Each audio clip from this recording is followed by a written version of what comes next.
বাংলাদেশের মানুষ অনেক শাসন ব্যবস্থা দেখেছে, এখন দেখার পালা হচ্ছে ইসলামী শাসন ব্যবস্থা। আপনারা অনেক শাসন ব্যবস্থা দেখেছেন, কোনো শাসন ব্যবস্থাই আপনারা শান্তিপূর্ণভাবে কিন্তু বসবাস করতে পারেন নাই। এখন আলেম ওলামাদের মাধ্যমে একটা ঐক্য গঠন করে এখন উচিত হচ্ছে আলেমদের মাধ্যমে একটা ইসলামী খেলাফত, ইসলামী শাসন ব্যবস্থা প্রতিষ্ঠা করা। এবং ইসলামী শাসন ব্যবস্থার এর ফল যে কতটা সুন্দর হয়, কতটা চমৎকার হয়, এটা তখনই বুঝতে পারবেন যখন ইসলাম কোনো ভূখণ্ডে কায়েম হয়ে যাবে।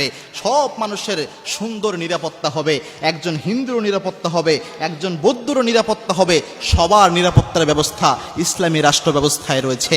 ইসলামী রাষ্ট্র ব্যবস্থা যে কতটা উন্নতি করতে পারে অর্থনৈতিক দিক থেকে, অর্থাৎ ফাইন্যান্সিয়াল দিক থেকেও ইসলামী রাষ্ট্র ব্যবস্থা অনেক অগ্রগামী। আপনারা আফগানের দিকে তাকিয়ে দেখেন, তাদের যে জিডিপির হার ছিল আগে যে পরিমাণ ছিল, বর্তমানে আফগানে যখন ইসলামী রাষ্ট্র ব্যবস্থা মোটামুটি কায়েম হয়েছে, এরপর থেকে তাদের জিডিপির হার কত বেশি বেড়ে গিয়েছে।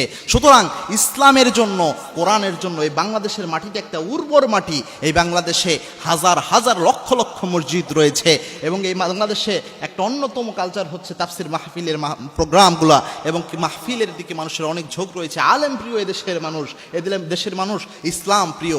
এদেশে যদি একবার ইসলামের যে সুশীতল বাতাস এটা যদি প্রবাহিত হতে পারে, তাহলে এই জমিনের মতো উর্বর এবং শান্তিপূর্ণ কোনো জমিন পৃথিবীর ইতিহাসে থাকবে না। যেটা সাহাবীদের সময় হয়েছিল, ওমর রাদিয়াল্লাহু তাআলা আনহুর সময়, আবু বকর রাদিয়াল্লাহু তাআলা আনহুর সময়, সব সময় এই দৃষ্টান্তগুলো পাওয়া যায়। ওমর রাদিয়াল্লাহু তাআলা আনহুর সময় যখন ইসলাম কায়েম হয়, অর্ধ পৃথিবী ইসলামের শাসন তলে চলে এসেছিল। একজন লোক দরিদ্র ছিল না, যাকাত দেওয়ার মতো, যাকাত গ্রহণ করবে এমন কোনো ব্যক্তি ছিল না। এরকম একটা অবস্থা তখন চলে এসেছিল। এমন অবস্থা, যাকাত গ্রহণ করবে এমন ব্যক্তি পাওয়া যায় না।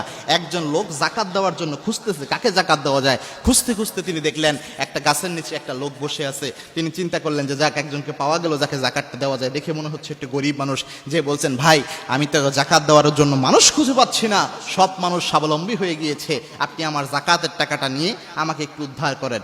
সে বলছে ভাই খবরদার একটু হিসাব করে কথা বলবেন, আপনি যে কয়দিন থেকে যাকাতের টাকা দেওয়ার জন্য ঘুরতেছেন, আমি তার চেয়ে বেশি দিন থেকে এইভাবে ঘুরতেছি, যার কারণে আমার শরীরের এই অবস্থা, আমার চেহারার এই অবস্থা, আমি আরো বেশি দিন থেকে রাস্তায় রাস্তায় ঘুরতেছি আমার যাকাতের টাকাটা দেওয়ার জন্য। চিন্তা করতে পেরেছেন অর্থনৈতিকভাবে এই যে ফাইন্যান্সিয়াল ভাবে একটা ডেভেলপ এটা হয়েছিল মাত্র ইসলামের যে সুশাসন এটা কায়েম হওয়ার কারণে। কারণ ইসলাম যখন কায়েম হয় তখন দুর্নীতি থাকে না, তখন ঘুষ থাকে না, তখন সুদ থাকে না, তখন গরিবের অধিকার দেওয়া হয়, দরিদ্রের অধিকার দেওয়া হয়। ইসলামী অর্থনীতিটাই এমন, ইসলামী অর্থনীতি ধনীকে অনেক বেশি ধনী হতে দেয় না, গরিবকে অনেক বেশি গরিব হতে দেয় না। একটা মাঝামাঝি ভারসাম্যপূর্ণ একটা ফাইন্যান্সিয়াল যে স্ট্যান্ডার্ড এটা মেনটেন করে ইসলামী যে অর্থনৈতিক ব্যবস্থা এটা। সুতরাং ইসলামী অর্থনীতি আসলে শুধুমাত্র যে মুসলমানদের উপকার হবে এমন নয়, হিন্দু বৌদ্ধ খ্রিস্টান সকলের উপকার হবে। তাই ইসলামী শাসন প্রত্যেকটা ব্যক্তির জন্য, প্রত্যেক ধর্মের মানুষের জন্য সবচেয়ে কল্যাণকর। হিন্দুর জন্য যেমন কল্যাণকর, বৌদ্ধর জন্য কল্যাণকর, পাশাপাশি পুরা জাতি মানবতার জন্য কল্যাণকর। তাই এখন সময় এসেছে একটিবারের জন্য হলেও এই দেশে আল্লাহর এই জমিনে আল্লাহর দিনকে কায়েম করলে কেমন হয় এর ফলাফল এটা দেখার জন্য আল্লাহ রাব্বুল আলামিন আমার এই সোনার বাংলা, এই লাল সবুজের পতাকাকে ইসলামের ছায়াতলে এনে দিকে আমরা পড়ি আমিন।